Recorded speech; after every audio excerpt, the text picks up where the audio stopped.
Selamat sejahtera kepada Dr. Ravi dan para rakan sekalian. Nama saya Ijala dari kelas PP Science. Saya merupakan siswi pelajar PP ISMP ambilan Ogos 2024 dan 2029. Pada hari ini, saya ingin membentangkan tentang suatu laporan pusat kebajikan yang telah saya lawati, iaitu Persatuan Syukur Penyayang Pulau Pinang. Dalam slide ini adalah berkaitan tentang isi kandungan laporan saya sepanjang lawatan di pusat kebajikan tersebut. Sekarang, saya ingin memperkenalkan tentang ahli kumpulan saya. Ahli kumpulan saya terdiri daripada 8 orang, iaitu terdiri daripada 6 perempuan dan 2 lelaki. Berdasarkan gambar yang saya sediakan di sebelah, ahli kumpulan saya terdiri daripada Felicia Tan Seng Yi, Teo Mei Yen, Awan Yau, Lim Sing Yu, Sylvina Siu Chong Chuan, dan Ravi anak lelaki Murukan. Dalam slide ini, saya ingin membahaskan pengenalan tentang pusat kebajikan tersebut. Pusat kebajikan yang saya lawat pada hari 28 September 2024 bukan disediakan oleh para dermawan, malah merupakan suatu organisasi bukan keuntungan yang disediakan oleh seorang manusia yang amat berperikemanusiaan, iaitu Encik Peter Tan Hiak Ho. Gambar yang saya sediakan di sebelah merupakan pusat kebajikan yang saya lawati. Pusat kebajikan ini bernama Persatuan Syukur Penyayang Pulau Pinang. Dalam slide ini, terdapat 3 tujuan sepanjang lawatan ini. Yang pertama ialah memberikan sokongan moral, melawat individu yang memerlukan sokongan emosi agar mereka berasa dihargai dan tidak terasing oleh masyarakat. Yang kedua ialah berkaitan tentang kesedaran masyarakat. Melawat pusat kebajikan dapat meningkatkan kesedaran tentang isu-isu sosial dan cabaran yang dihadapi oleh golongan yang kurang bernasib baik.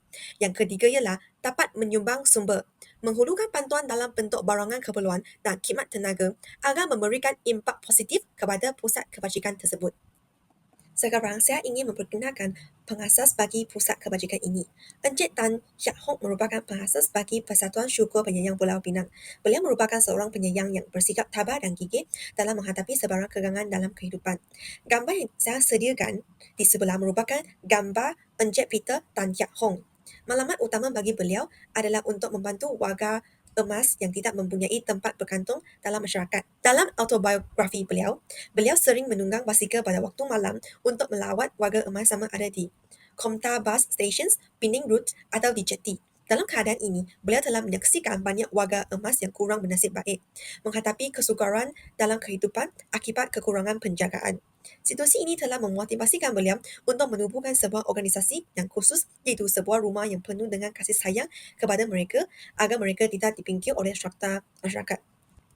Sekarang saya ingin memperkenalkan pusat kebajikan yang saya lawati, iaitu Persatuan Syukur Penyayang Pulau Pinang. Persatuan Syukur Penyayang Pulau Pinang merupakan sebuah organisasi bukan keuntungan yang terlibat dalam kerja sosial pada peringkat akar umbi dengan membantu warga emas yang berusia 60 tahun ke atas dan tidak mempunyai tempat bergantung. Pusat kebajikan tersebut mempunyai warga emas yang boleh menjaga diri sendiri yang terpaksa berbaring di katil untuk jangka masa panjang, orang kurang upaya dan orang tua yang mengalami masalah mental ringan. Pada tahun 2006 hingga 2009, Rumah Orang Tua Persatuan Syukur Penyayang Pulau Pinang telah beroperasi secara rasmi pada 1 Januari 2006. Pada mulanya, pusat ini didaftarkan dengan nama Gan En Zhijia yang menunjukkan maksud bersyukur dalam bahasa Mandarin. Namun, pusat ini bukan sahaja mewakili tempat perlindungan untuk warga emas tetapi juga melambangkan penglibatan dan perkhidmatan dari semua individu yang berhati mulia. Selepas lebih daripada 3 tahun beroperasi, pemilik membuat keputusan untuk menghentikan penyewaan tempat tersebut. Pada tahun 2009 hingga 2018, Gan En Zhijia yang terletak di Jalan Lembak sering terdedah kepada banjir terutamanya selepas hujan lebat.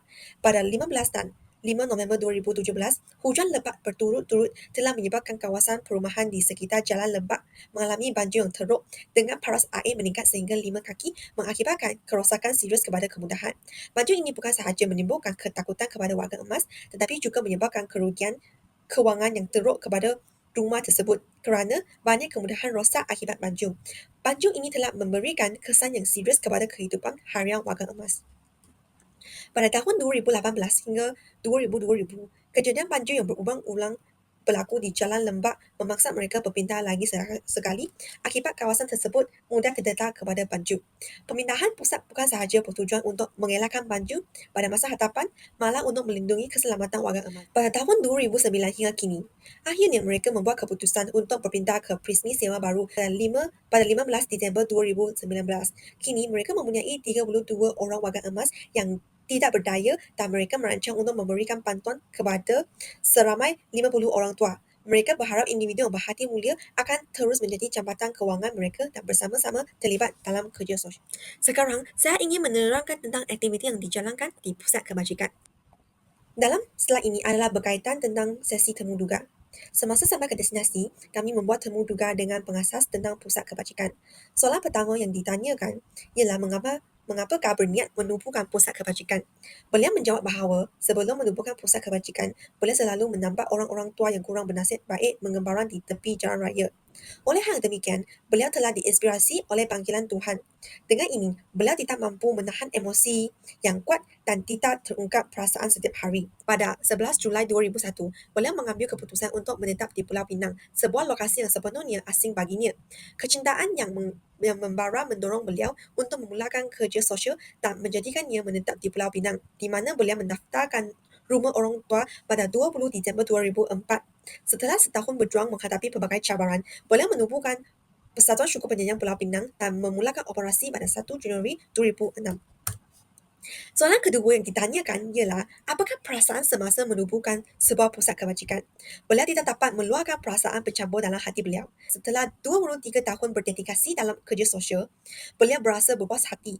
Beliau dapat menyumbang lebih banyak masa dan kasih sayang kepada orang tua yang memerlukan. Dengan ini, beliau berasa tingkah laku ini jauh lebih bermakna daripada kehidupan beliau yang lalu. Mengiringi orang tua dalam perjalanan terakhir mereka adalah misi dan ikrar beliau. Lain daripada itu, soalan ketiga yang ditanyakan ialah kepada siapa anda ingin mengucapkan ribuan terima kasih sepanjang perjalanan ini.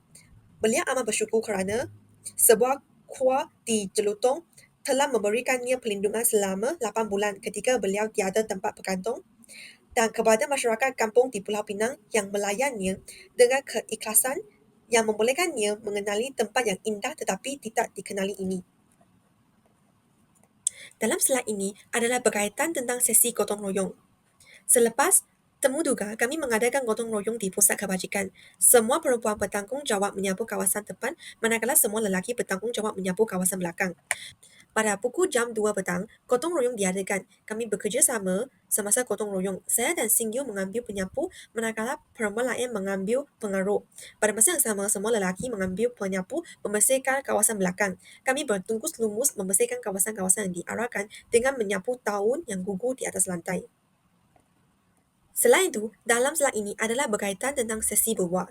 Pada jam pukul 2.30 petang, kami menjalankan sesi berbual dengan orang-orang tua. Dalam sesi ini, saya dan ahli kumpulan saya dapat lebih mengetahui tentang latar belakang setiap orang tua.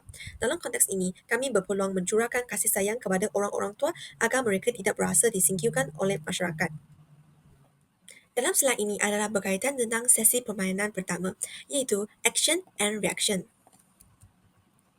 Pada pukul 3 petang, kami menjalankan sesi permainan dengan orang-orang tua. Dalam sesi ini, saya dan ahli kumpulan saya menyediakan dua jenis permainan. Permainan pertama bernama Action and Reactions, manakala permainan kedua bernama Touch and Go. MC bagi permainan pertama ialah Souvenirs dan Ravi. Mereka akan memberikan sesuatu perkataan sebagai kata kunci dan apabila orang-orang tua mendengar perkataan tersebut, mereka harus menepuk tangan. Permainan ini bukan sahaja dapat melatih kecergasan orang tua, tetapi juga melatih daya tumpuan mereka. Dalam slide ini adalah berkaitan tentang sesi permainan kedua, iaitu Touch and Go. MC bagi permainan kedua ialah Wei-Ling. Wei-Ling akan memberikan arahan sepanjang permainan ini dan orang-orang tua hendaklah mengikut arahan tersebut. Contohnya, jika MC memberikan arahan menyentuh rambut, orang-orang tua patutlah mengikut arahan menyentuh rambut.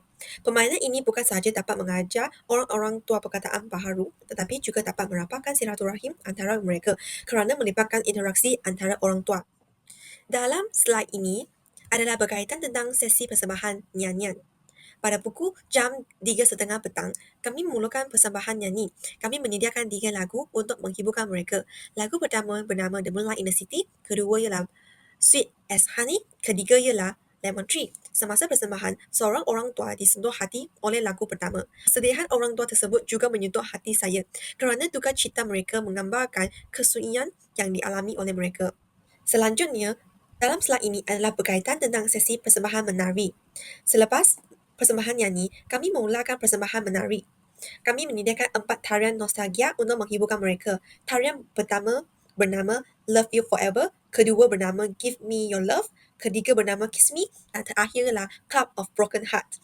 Sepanjang persembahan menari, semua orang tua menunjukkan perasaan amat gembira kerana mereka mengingati kenangan zaman lalu yang manis.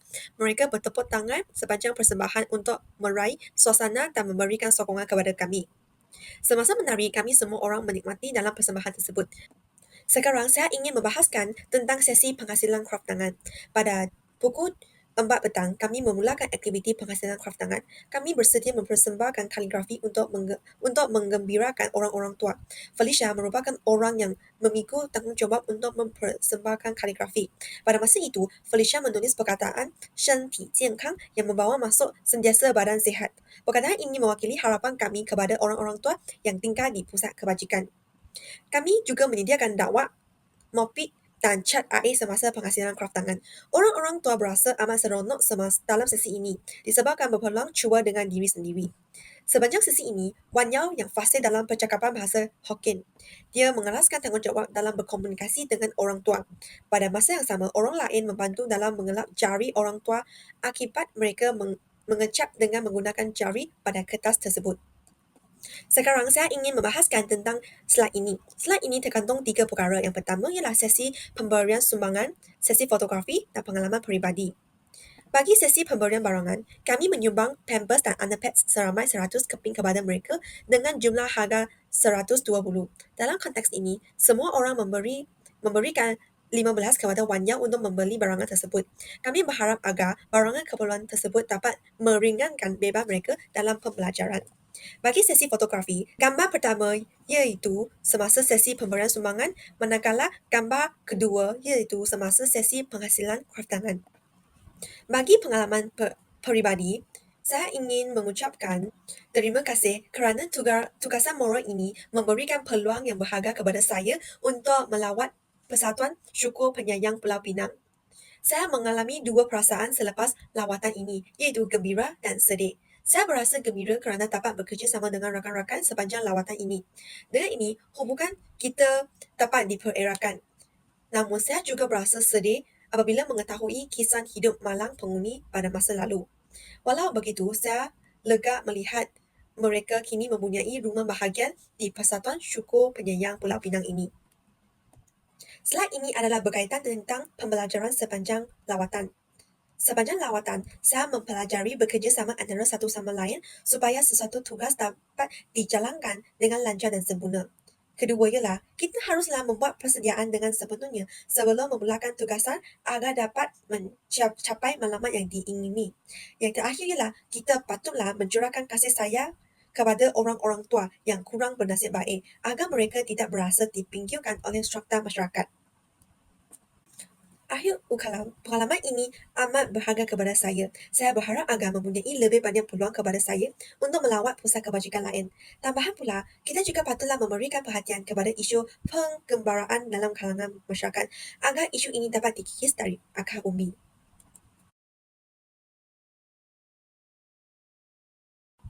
Ini sahaja daripada laporan pusat kebajikan saya. Salam Malaysia, Malaysia Madani. Sekian, terima kasih.